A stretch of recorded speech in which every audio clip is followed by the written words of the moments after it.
আসসালামু আলাইকুম। চলে আসলাম খুনাইনি পার্কে। আর পার্কের সৌন্দর্যটা রাতের সৌন্দর্যটা একটু ব্যতিক্রম, খুবই ভালো লাগে। যেকোনো দৃশ্য রাতের বেলা সবচেয়ে বেশি সুন্দর। তার মধ্যে যদি ঘোরাঘুরির কোনো পর্যটক কেন্দ্র হয় সেটা তো ব্যতিক্রম। তো ঘুরতে, ঘুরতে এক পর্যায়ে দেখলাম সৌদির একটা বাচ্চা সে গাড়ি নিয়ে হঠাৎ গাড়িটা আটকে গেছে, সামনে আর বাড়তেছে না। তো আমার দিকে তাকায় আছে। পরে একটা হেল্প করলাম তারে।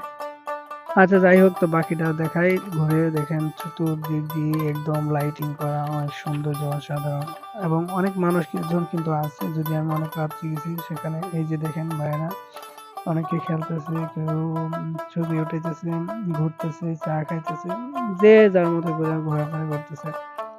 আর খুনানি পার্কটা জুবাইলের মধ্যে সবচেয়ে সৌন্দর্যের একটি জায়গা।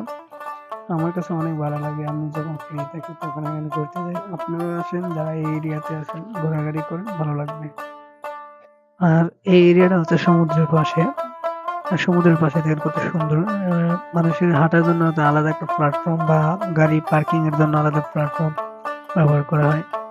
আর এদেশে আমরা সবাই জানি যে 1/1 রোড দেখেন, মানে হাঁটা চলার জন্য আলাদা প্ল্যাটফর্ম। তাও পার্কে আবারও পার্কের এরিয়াটাতে দেখেন সৌদির যে বাচ্চারা তারা কিন্তু গাড়ি ড্রাইভ করতেছে। আর আপনারা অনেকে হয়তো জানেন না, যে সৌদির লোকাল তারা কিন্তু যে স্পিডে গাড়ি ড্রাইভ করে, আমার মনে হয় না অন্য কোনো দেশের নাগরিক এত স্পিডে ড্রাইভ করতে পারে না। তার কারণ হলো তারা ছোটবেলা থেকে গাড়ি ড্রাইভিং প্র্যাকটিস করে।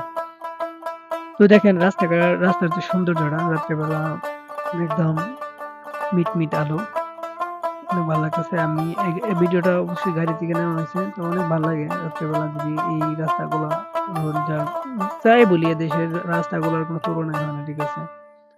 গাছপালা, এদেশে গাছের প্রতি যে ব্যয়বহুল অ্যামাউন্ট খরচ হয়, আমরা বাংলাদেশে তো গাছপালার নিচে কোনো খরচ হয় না বললেই ছিল। তারপর আমরা গাছপালার প্রতি তেমন একটা ইন্টারেস্ট না, ঠিক আছে। আর ঘোরাঘুরির প্রাকৃতিক সৌন্দর্য হচ্ছে সবচেয়ে বেশি ভালো লাগে আমার কাছে। তো এই দেশে তো আসলে মরুভূমি দেশ, তেমন একটা প্রাকৃতিক সৌন্দর্যের যে আমাদের দেশের মতো যে পাহাড় পর্বত এরকম কোনো সৌন্দর্য নাই। তারা হচ্ছে মানে কৃত্রিম নিজের হাত তৈরি করা যতটুকু সৌন্দর্য তারা তৈরি করে, ঠিক আছে। তো আমরা এখন চলে যাচ্ছি ইয়াতে রয়্যাল কমিশনের উদ্দেশ্যে রওনা হলাম, ঠিক আছে। আপনারা রয়্যাল কমিশনের অবশ্যই নতুন ভিডিও আপনাদের পাশে তুলে ধরবো, ঠিক আছে। তো আর আমার ভিডিওগুলো সবাই সাপোর্ট করবেন, ভিডিওগুলো দেখবেন, দেখার অনুরোধ রইল। আর রাত্রেবেলা ভ্রমণটা আসলে অনেক ভালো লাগে। স্পেশালি আমার এই ভ্রমণটা ছিল রাত্রে। আমি রাত্রেবেলায় এই ভিডিওগুলো বানাইছি, আমার কাছে খুব ভালো লাগে রাত্রের দৃশ্যগুলা।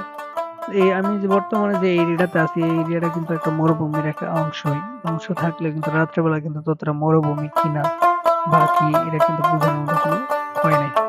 কারণ যেদিকে রোড আছে আপনার মনে হয় যে ওইদিকে লাইটিং করা, ঠিক আছে। এটা হোক মরুভূমি কিংবা শহর, লাইটিং করা থাকে, যার জন্য মরুভূমি শহরের রাত্রেবেলা পার্থক্য তেমন একটা বোঝা যায় না। তো ন্যাচারালি যে প্রাকৃতিক যে সৌন্দর্যগুলো আছে, গাছপালা,